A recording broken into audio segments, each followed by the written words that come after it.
Well,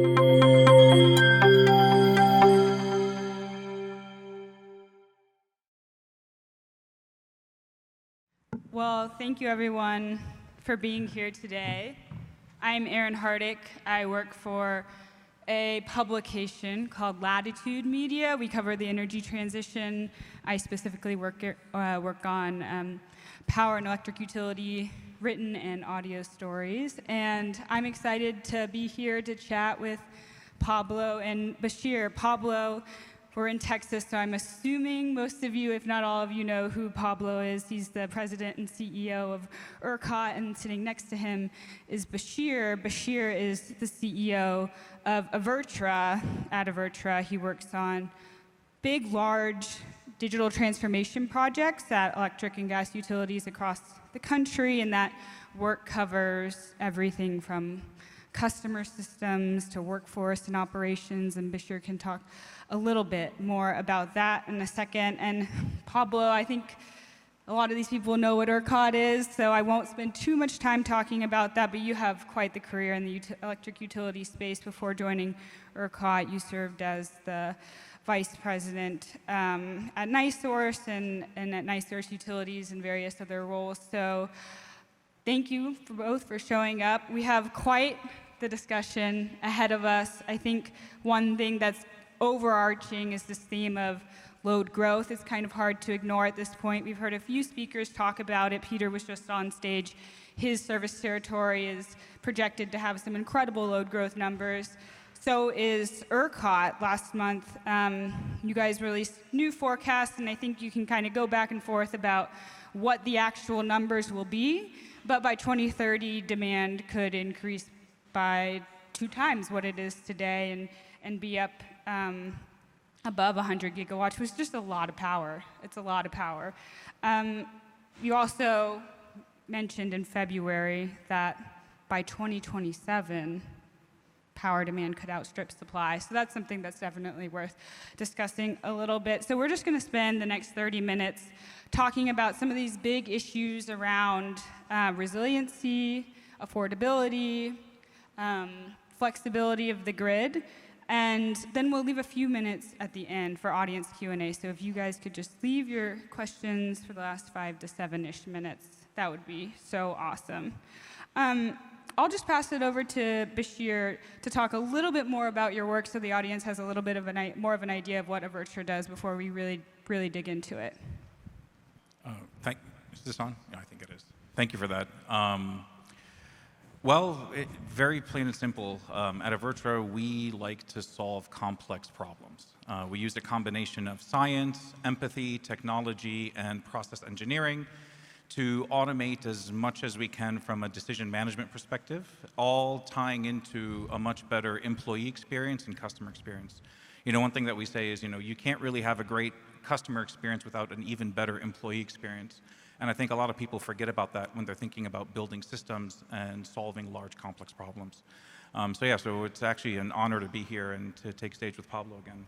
It's always fun.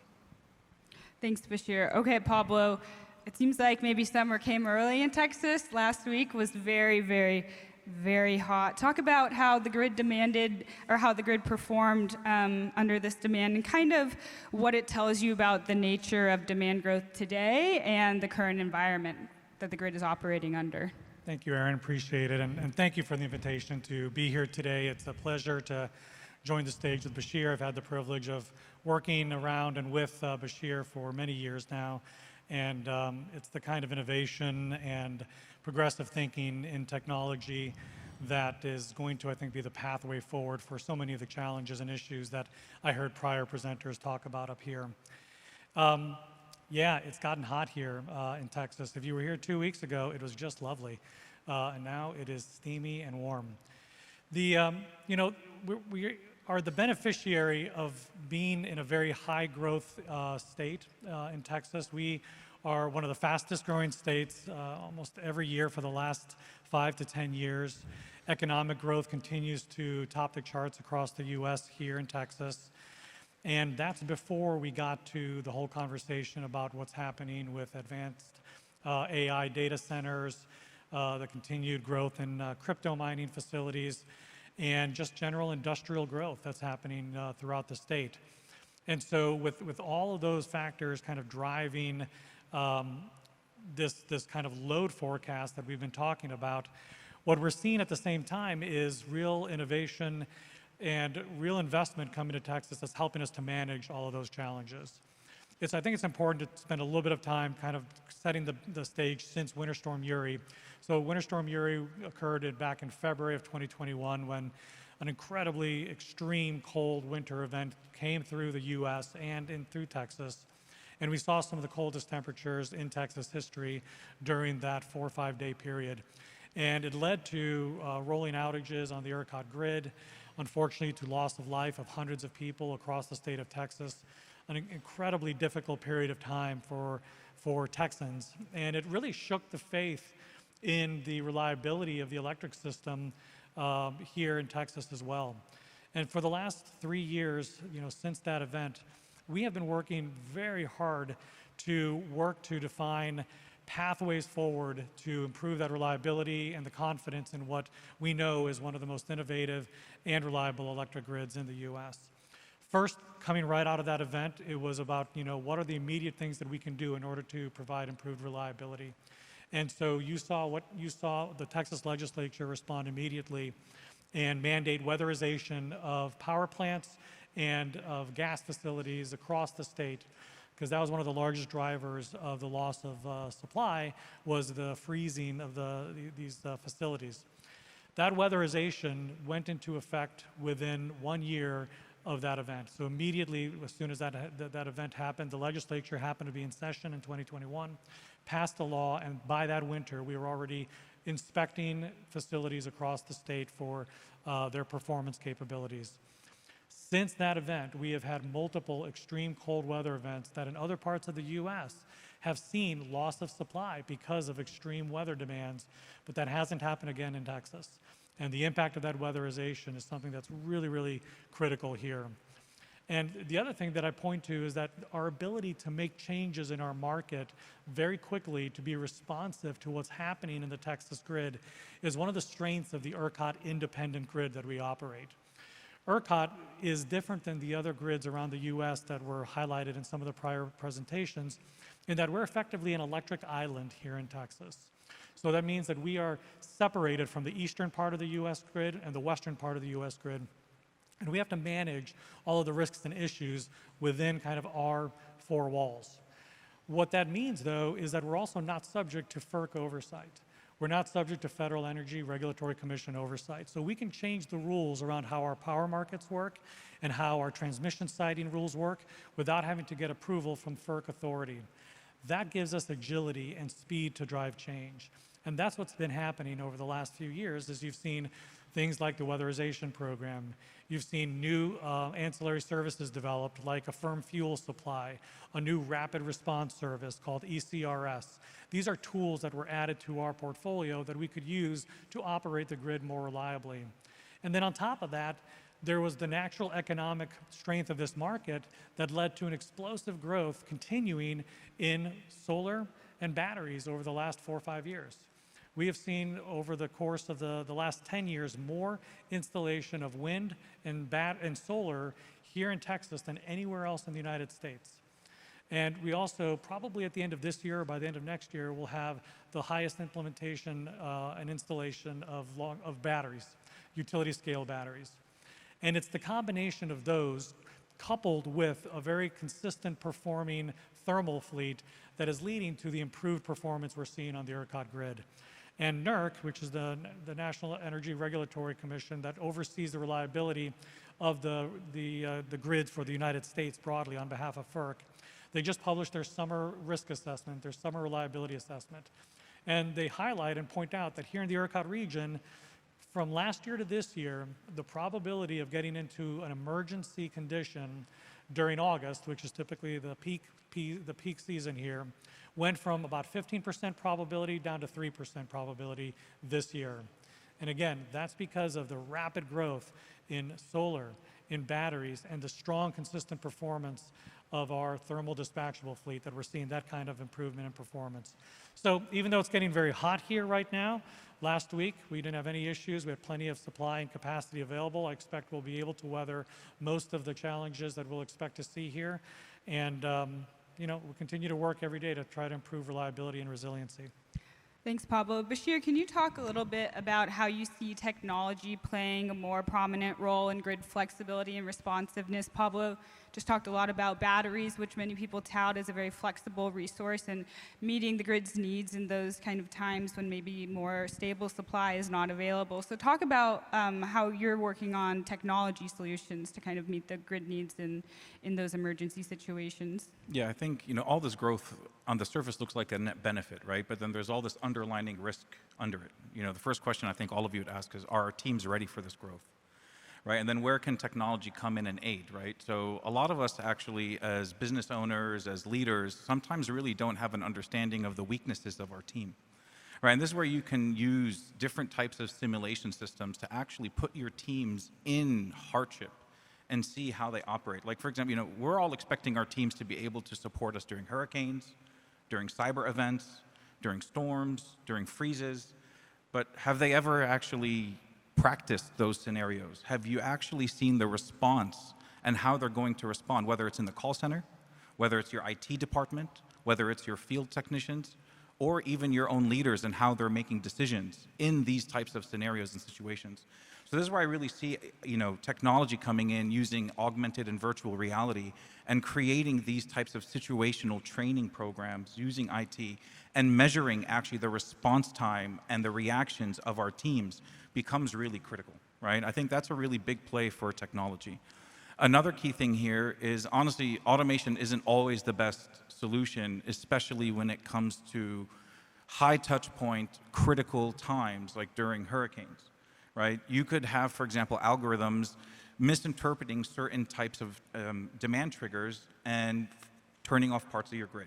Well, you're going to get into a much bigger problem if that happens, and that all could become natural to your systems over time if you don't have proper human touch points and reviewing of your automated decisioning over time, right? A lot of people put in automated systems and leave them alone and assume that, okay, during our testing cycles, we must have gone through all the permutations to figure out, and we must have figured this out during UAT. Well, if you're not really going through real detailed and deep testing and putting these automation systems through critical situations, you're really not going to understand even how your AI agents or AI decision systems or whatever you're putting in actually are going to respond during this time. And that's where then, your planning for resilience turns into now, unfortunately, an inability to become reliable in front of your consumers and your own employees. So technology is a solution, but it's not the only solution, right? A big part of it is the people side of the house. And if they're not ready to actually respond, then your grid will never be resilient and you'll never be reliable.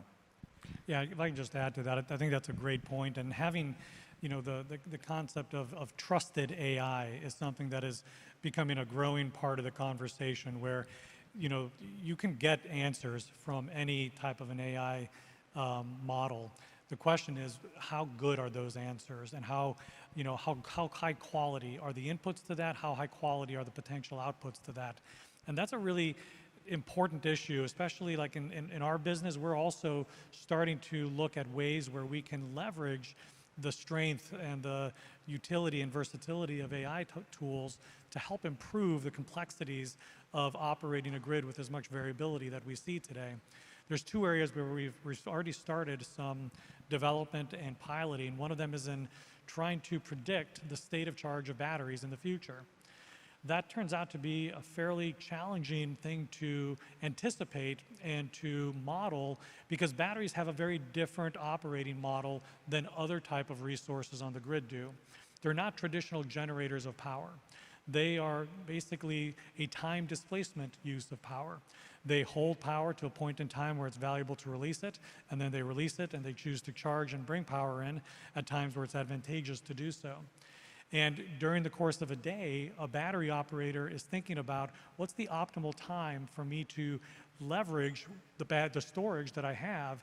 Is it right now at the peak heat of the afternoon, or is there going to be a greater need when the sun starts to set, and will I anticipate the economic value or potential at that point in time to be better than it is today? So it's almost like an option modeling system that is being done every minute of the day by these batteries, determining what to do at that point in time. And as a grid operator, we have to anticipate, based on that kind of thinking and that kind of analytics, how to model what these assets are going to do in a future period in time. So we're leveraging AI to help understand and to predict that kind of performance. And we're also looking at AI for things like load forecasting. Load forecasting used to be a very simple thing to do. You could effectively take a look at the weather. You could take a look at what your industrial environment was in terms of your industrial customer classes, and you knew what your residential population was, and you could put all of those factors together, and you had a load forecast. Well, now our load forecast is highly variable based on weather changes. It's highly variable based on different types of customers that can be price sensitive. Everything from steel mills to crypto miners can be very price sensitive. And so as wholesale prices move up and down based on availability and scarcity on the grid, we'll see different profiles of that load show up. And so we're using AI to help anticipate what that could mean in a future period of time, and seeing if we can assist our grid operators with getting another set of inputs and another set of eyes effectively on what's actually happening on the grid. And I think there's incredible potential use cases. That's just scratching the surface on 2 little use cases in our world. And I think there's going to be literally dozens and dozens of different kinds that we're going to have to continue to evaluate. But that trusted AI concept is one that's going to be core to it being a usable tool for us. You're both talking about AI, which is an emerging technology. It's not something we've seen used a lot in power systems or for grid operators and utilities. How do you think about innovation in an industry that has a very rigid regulatory structure? Like, how do you balance those two things? That's a great question.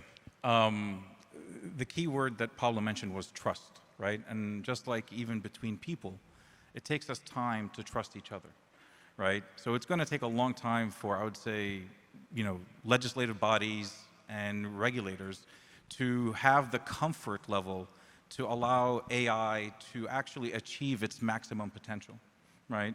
And it's going to take a lot of, I'd say, first movers to have the guts as well as the pockets, because it's not a cheap journey as well too, right? It's going to cost a lot of money, and it's going to take a bunch of different industry experts to come together to create a model that I think politicians, regulators, citizens, and the utilities all together will trust, right? So I don't think we're far away from it, right? Because one of the candidates or the panelists earlier said technology isn't the issue anymore, right? And technology is there.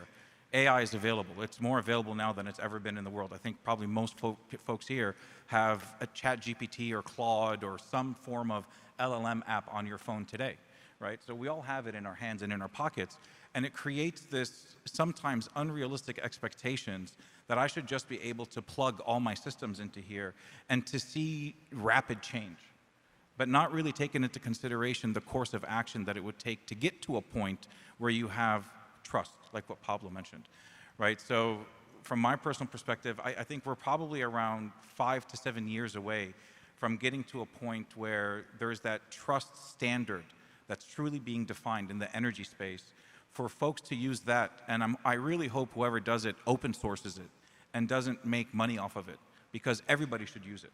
I think this should be for the people at the end of the day, because it's going to help utilities, water companies, gas providers, and anybody who's in this business provide a much better service to the people who are depending on us on a day-to-day basis.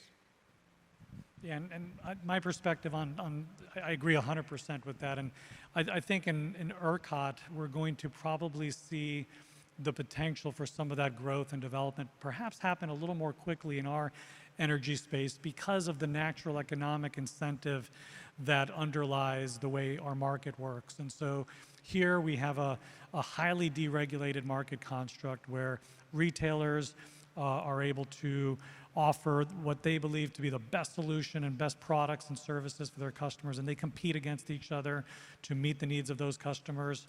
Power generators are in the same position. They have the opportunity to compete with their peers to try to have the best technology supply service to provide. And so we're largely an unregulated market space when it comes to the touch points that affect customer interactions and the operations of the grid. And so that's, I think, an opportunity for us to try things out here, to fail in some cases, where, it doesn't necessarily add the value or it doesn't have the potential performance characteristics that we think, and then to reinvent and to reapply. And I think we'll see that cycle of innovation happen here in ERCOT because of that very competitive platform that we operate here on the grid, which I think is, an important part of that story. Absolutely. And Erin, I would even say there are some things that are even lower hanging fruits that are success for utilities to push out there to gain trust of the customers and the citizens that they serve, right? That maybe isn't fully AI driven, but it's tied to technology. If you look at outage maps, something that should be looked at as something very simple, right? We service utility out in Tampa, Florida, Tampa Electric, so they got hit really hard with Hurricane Ian and Milton, right? And actually, we're proud that they're using our outage map to be able to provide updates to their customers to report their outages. We even, turn something into an outage storm mode, so when an outage is coming on, they get ready, it starts pushing out workflows to push out, procedures, policies, banners. So we've tried to automate as much as we can. But the thing that you can't get rid of with technology is customers coming onto that site constantly to see where's the safe zone, when's the power going to be back, how can I get home, right? And that's an important thing. Over a 4.5-day period, we had over you can reach out to the utility and ask them, 500 million sessions. They've never experienced anything even close to that. And actually, our outage map was one of the only ones in the state of Florida that was still up because the rest of the sites weren't prepared for something like this. So when you look at resilient infrastructure, it's more than just the physical infrastructure that we see every day, right? There's also back-end infrastructure that creates the sense of reliability to the customer. And if you can't get that right, then a lot of customers are going to say, well, I don't care what type of AI programs you're going to do. When my power's out, you can barely tell me when it's going to be restored. So there's this big perception that you have to balance out as you push out these new innovations, as you push out these things to ensure that at least what your basic offering is, you're doing it excellent, not well, but excellent, before you start marketing that you're going to go even the step further than that. And I think a lot of utilities still need to optimize their basic offering while they're also trying to innovate at the same time. And that's a really hard thing to do because customers keep expecting more and more and more and more and more. And that's why, I've worked with a lot of CIOs and I took inspiration actually from Netflix. I'm sure most of us here have Netflix account. Netflix actually took on this concept called the chaos monkey. If you don't know it, I'd recommend you ask your CIOs and CTOs to go look this up. And that's the way to actually answer the question, how resilient are we? And what is the concept of the chaos monkey? The chaos monkey basically, imagine you take a monkey, stick him in your data center, and give him a wrench, and you have him just start smashing systems. And you have no idea what system's going to go down and when. And then watch how your team reacts to it. That's a way for you to actually see how resilient your organization is by not even telling them that you're doing this and seeing them react when systems go down. What happens when my SCADA system goes down? What happens when my outage management system goes down? What happens when my call center system goes down? How ready are we to react to these things? And this is the foundation that I feel the utilities have to master first as they keep trying to move forward throughout their journey to meet the demand that all of us are putting on utilities. I want to talk a little bit about behind the meter assets a bit more before we go to audience Q&A, but we are about to go to audience Q&A here in a minute. Pablo, you talked a lot about the ERCOT market structure, how it's facilitated growth in many different areas, especially in generation, clean generation. The battery boom in Texas is very real. But what about customer-sided resources? How close are we to seeing those being real assets in the market? I'm talking, EVs, home batteries, rooftop solar, that kind of stuff.